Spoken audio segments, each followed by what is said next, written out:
Haleluya, puji Tuhan. Selamat pagi Bapak Ibu Saudara-saudari yang terkasih di dalam Tuhan. Pagi hari ini kita akan kembali menikmati menu sarapan, yaitu sarapan rohani untuk kita renungkan sepanjang hari ini. Dan pada hari ini saya rindu membagikan kebenaran firman Tuhan untuk kita renungkan bersama. Dan judul kita adalah lebih dari 5 roti dan 2 ikan. Kita akan sama-sama membacakan nats kita dari Injil Markus pasalnya yang ke-6, ayatnya yang ke-34 sampai yang ke-44. Tapi kita akan bahas satu persatu ya. Ayatnya yang ke-34, ketika Yesus mendarat, ia melihat sejumlah besar orang banyak, maka tergeraklah hatinya oleh belas kasihan kepada mereka, karena mereka seperti domba yang tidak mempunyai gembala. Lalu mulailah ia mengajarkan banyak hal kepada mereka. Haleluya, puji Tuhan. Dari ayat ini kita bisa menggarisbawahi satu kata, yaitu belas kasihan. Yesus tergerak oleh belas kasihan. Mungkin sering sekali kita melihat perikop ini tentang mujizat yang Yesus lakukan, bagaimana 5 roti dan 2 ikan bisa dilipat gandakan menjadi sedemikian banyak dan bahkan ada sisanya.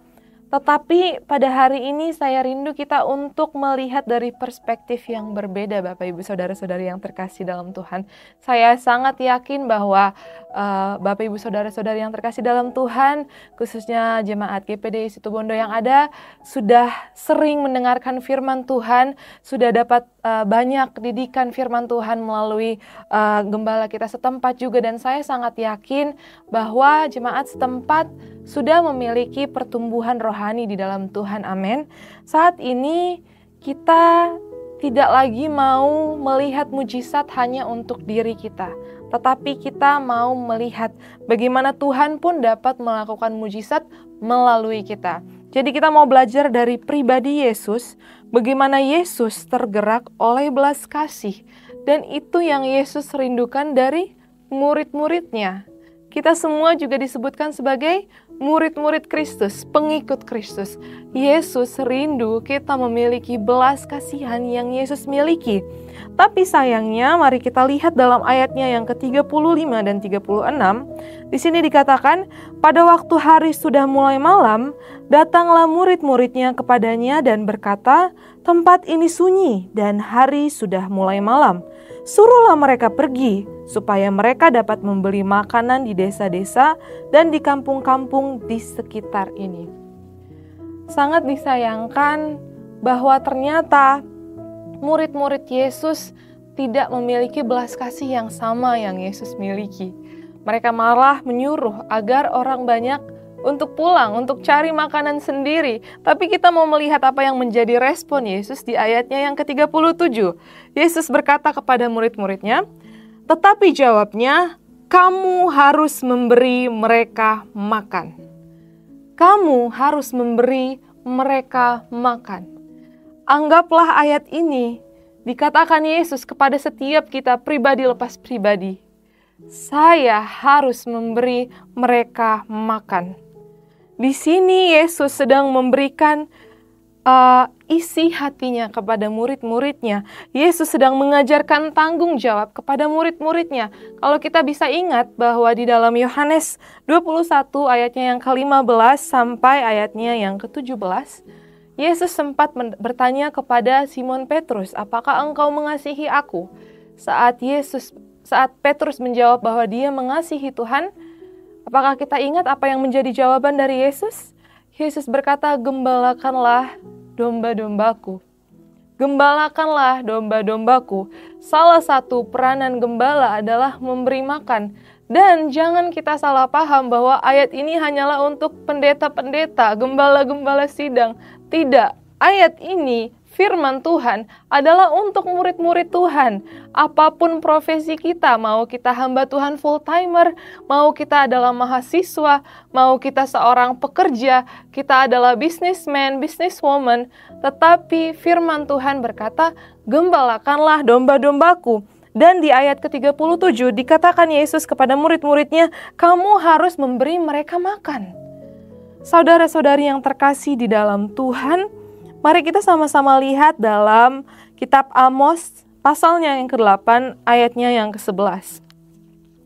Amos 8 ayatnya yang ke-11 dikatakan, sesungguhnya waktu akan datang, demikianlah firman Tuhan, aku akan mengirimkan kelaparan ke negeri ini, bukan kelaparan akan makanan dan bukan kehausan akan air, melainkan akan mendengarkan firman Tuhan.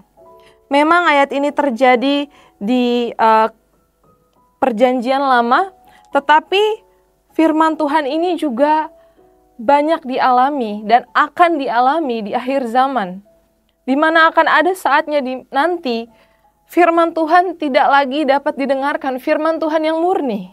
Coba kita lihat di mana-mana, sudah mulai banyak ajaran yang tidak sesuai dengan firman, dan mungkin ada banyak hati-hati yang sebenarnya haus akan kebenaran firman Tuhan yang murni. Kita sebagai orang percaya yang begitu diberkati Tuhan, sehingga kita bisa menikmati firman Tuhan yang murni itu. Mari kita bagikan kepada mereka. Mari kita berikan mereka makan seperti yang diperintahkan Yesus kepada murid-muridnya. Kamu harus memberi mereka makan. Banyak jiwa-jiwa yang kelaparan akan firman. Banyak jiwa-jiwa yang kelaparan bukan makanan dan minuman secara fisik, secara harafiah. Dan mari kita lihat sama-sama di dalam Injil Yohanes pasalnya yang ke-6, ayatnya yang ke-35. Kata Yesus kepada mereka, akulah roti hidup. Barang siapa datang kepadaku, ia tidak akan lapar lagi. Dan barang siapa percaya kepadaku, ia tidak akan haus lagi. Kita perlu memperkenalkan jiwa-jiwa, dan jiwa-jiwa tidak hanya orang-orang yang belum percaya. Coba kita lihat sekeliling kita. Kita lihat saudara-saudara kita, tetangga kita, teman-teman kita. Kita perlu perkenalkan mereka kepada Yesus Sang Roti Hidup. Kita perlu memperkenalkan orang-orang kepada Yesus. Dan ketika Yesus berkata bahwa murid-murid harus memberikan mereka makan, kita lihat dalam ayatnya yang ke-38.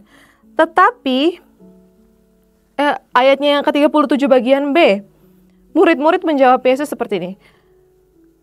Kata mereka kepadanya, jadi haruskah kami membeli roti seharga 200 dinar untuk memberi makan mereka? Wow, kita bisa lihat di sini bahwa ternyata pun murid-murid memiliki sudut pandang yang sangat umum ya, pada umumnya. Mereka memikirkan hal-hal yang besar. Harus memberi roti seharga 200 dinar untuk membelikan roti yang cukup untuk semua orang banyak itu. Begitu juga dengan kita, seringkali kita pikir kalau menyampaikan firman, ada banyak hal yang kita butuhkan. Kalau mau memperkenalkan Yesus, kita harus punya gelar STH, kita harus punya pendidikan tertentu. Kita kadang pikir, oh kalau mau bersaksi itu kita harus punya skill komunikasi yang bagus. Aduh saya introvert, saya nggak jago ngomong. Atau harus ada wadah seperti KKR untuk menyampaikan firman Tuhan. Padahal enggak. Mari kita lihat di ayatnya yang ke-38. Tetapi ia berkata kepada mereka, berapa banyak roti yang ada padamu? Berapa banyak roti yang ada padamu?